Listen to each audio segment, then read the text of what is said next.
David Pesavento, Senior Engineer. January 2017 is off to a very wet start. We experienced heavy rain and snow from a series of storms, which resulted in major snow accumulations in the Sierra, record rainfall in some parts of the valley, large inflows of water into California reservoirs, as well as flooding in areas across the state. Levee breaks on the Cosumnes and McCallamy rivers resulted in areas of flooding in southern Sacramento County. A number of streets and houses were flooded, as well as a number of vehicles lost due to the high water. As a result of very high tides and the high flows in the Sacramento River, there was pressure on some islands in the Sacramento-San Joaquin Delta, as well as the Sassoon Marsh. There was overtopping on Van Sickle Island, as well as in the Grizzly Island area. Water can be seen flowing directly over the top of levees.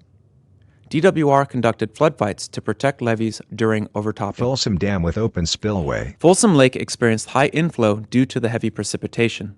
As a result of this high inflow, a large amount of water was released through the flood control gates.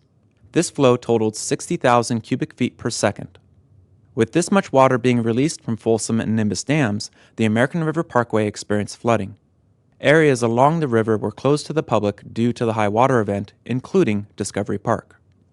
The flood system in Northern California has been very active, with system weirs flowing into the overflow and bypasses. On Tuesday, January 10th, DWR opened the Sacramento Weir for the first time since 2006, allowing the water to flow out of the Sacramento River just north of downtown Sacramento and into the bypass system.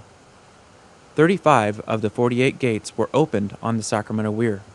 This is the highest number of gates that have been opened since the 1997 event. So early January was extremely wet in California, and with more wet weather on the way, it is important to stay prepared. For tips on staying prepared for flooding, please visit floodprepareca.com. Department of Water Resources, State of California seal.